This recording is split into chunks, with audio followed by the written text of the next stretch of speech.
It's the beginning of July and it feels like every day there's something new in bloom. I'm Jacqueline and today I want to give you a tour of my garden.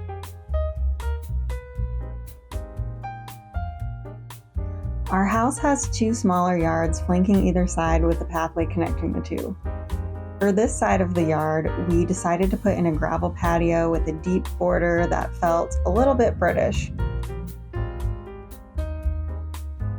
The color scheme uses some of my favorites, which are deep burgundy, purples, lavenders, sagey greens, chartreuse, and then pops of orange, yellow, and red. I love the combination of this chartreuse smoke bush with the colors of this deep purple burnet, and I also love how those colors play off the flowers of this Euphorbia Miner's Merlot. We live in the city of Portland, Oregon, so the weather's usually temperate, but this area gets really hot beating sun in the afternoons, and the soil's pretty heavy clay.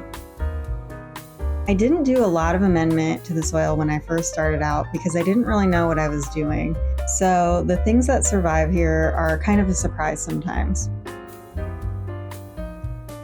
There's still some empty spots and some stuff didn't live through the winter that I thought would, but I'm looking forward to filling out those spaces and continuing work on this garden.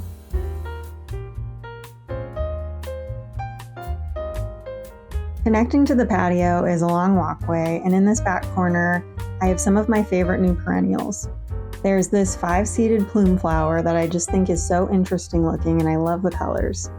I'm also really excited about this Mexican hat plant. I also grew from seed this year Mexican torch plant, castor oil plant, and this firecracker vine. All of these are new to me, so I'm really excited to see if they do well.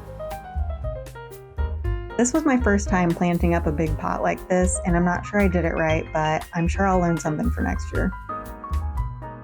Down the walkway, this is the area that I really want to be cottage inspired. It has a good start, but I think I need to work on getting a little more height over here. There's a few different types of dahlias, most of which are the mystic variety. I also grew nasturtiums, sweet peas, and more cosmos. In the evenings, the smell is so incredible with all of the jasmine vines and the sweet peas.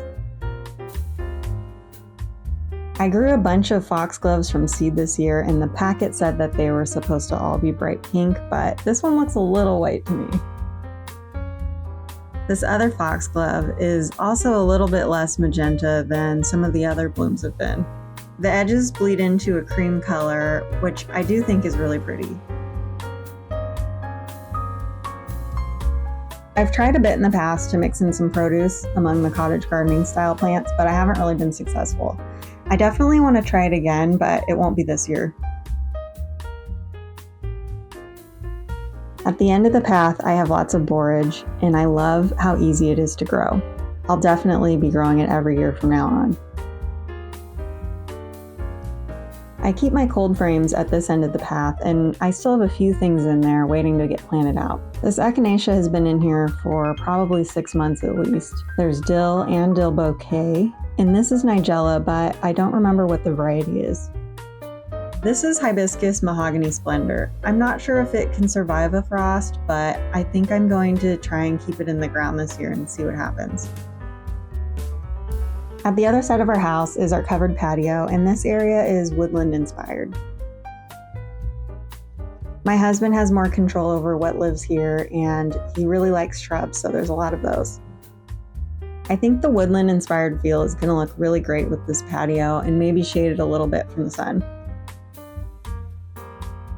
I love this Hartilage wine plant. It has the most beautiful deep burgundy flowers, and it flowers from spring to summer.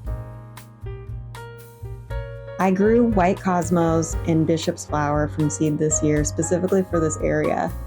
I think it's a bit too light and airy for this spot, but I still get excited when I see new flowers. Thanks for joining me on this tour. This garden has been such a challenge, but so fun at the same time. I love gardening and I can't wait to see where the journey takes me. I hope you'll join me for more videos in the future.